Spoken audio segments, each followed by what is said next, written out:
Estrogen dominance is a health condition, and we do need to look into it. Doctors aren't recognizing the fact that so many women today are high in estrogen, otherwise known as this dirty estrogen as well. So young girls in puberty, young girls are now getting their periods around the ages of 6 and 7 because there's too much estrogen in our environments and food. And then women now are getting conditions like endometriosis, PMS. Now the new one is PMDD, which is worse than PMS. And then women are getting cysts and fibroids. They have these symptoms of anxiety, depression, mood swings, insomnia, irritability, anger, weight gain, especially more around our stomach, belly area, and hips, thighs, which is where we carry estrogen. Also, in some women, it can be migraine, headaches, tension, joint pain, inflammation, gut problems, brain fog. There are hundreds and hundreds of symptoms because of estrogen dominance.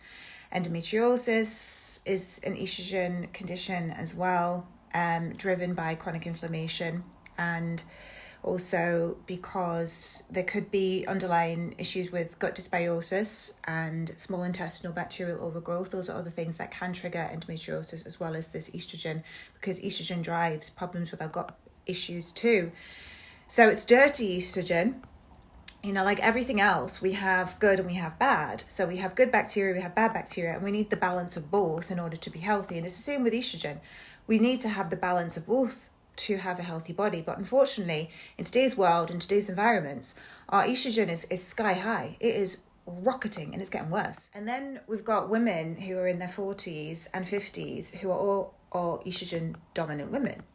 And because of the advice being pushed out there, you are in that age where you now need to think about considering HRT because you are losing estrogen. And these women are going on HRT, and it's backfiring on them because their bodies are already really high in estrogen. So they put more estrogen into that estrogen dominant body, and the hot flushes are disappearing, but they're getting worse symptoms. I've had that many clients say to me, this is what's happening. I have now women with thyroid problems because of HRT, because they've put too much estradiol into their body. And that estradiol, it's a good estrogen when we have the right amount, but we have too much of that estrogen. That's when it goes aggressive, and that is the one that can cause cancer, and it can also drive thyroid problems too. So you approach your doctor with, let's say you're premenopausal or menopausal. The doctor is going to, depending on your doctor, every doctor is different, they're going to give you different advice. Some doctors are going to say, think about HRT. And there's no other alternative approach because that is all that they know.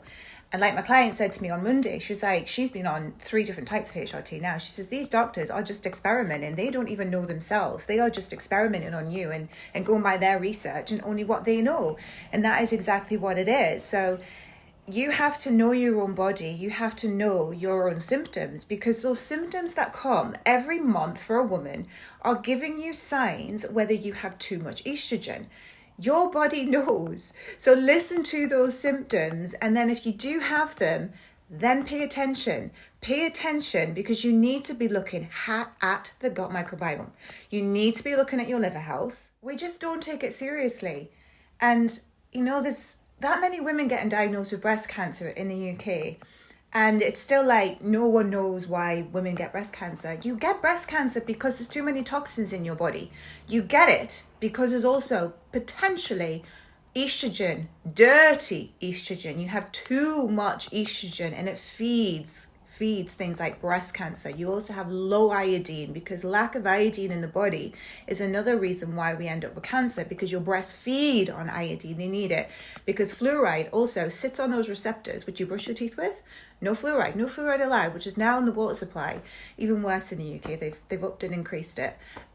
So you have to put things like iodine in to just make sure that you're not filling your body up with all this chlorine and fluoride and these chemicals that shouldn't be in our body, because that's what's creating cancer. And then we have conditions like PCOS, which is diabetes of the ovaries. And again, women are just, I have PCOS. Well, let's take this seriously, because if you don't address that PCOS, you can get diabetes, type 2 diabetes, and then that can eventually kill you in the end with things like a heart attack, a stroke, you know?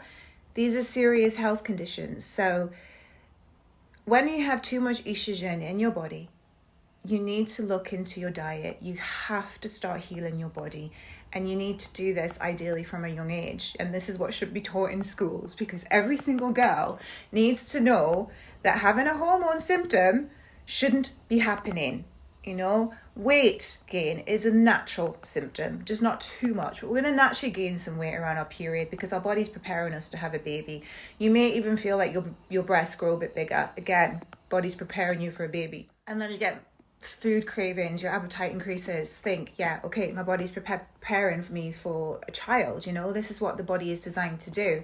You get less energy, you know, you're exhausted. So this is your time for rest and self-care around that time of your period. It's just slow down a lot more. And they say as well, if you go to the gym when you have your period, you are likely to gain more weight because you're stressing your body out, because your body is prepping to have a child, and then you just put yourself through so much stress by going through that really hard workout. So yes, still move, do yoga, do walks, and things that are a lot more calming and meditative to the body, rather than just pounding yourself in a high intensity workout or a run, or, you know, something that isn't calm, because that's going to do more harm for you long term with your hormones as well through your cycle.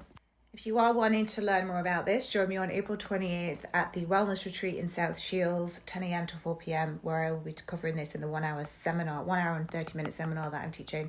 Or you can book for a one-to-one session with me, which I have an estrogen dominance coaching package available. Check my website, or you can just have one session as well. Alternatively, you can read my books, because this is the diet that I have to follow, the estrogen dominant lady diet, so that I don't have PMS problems.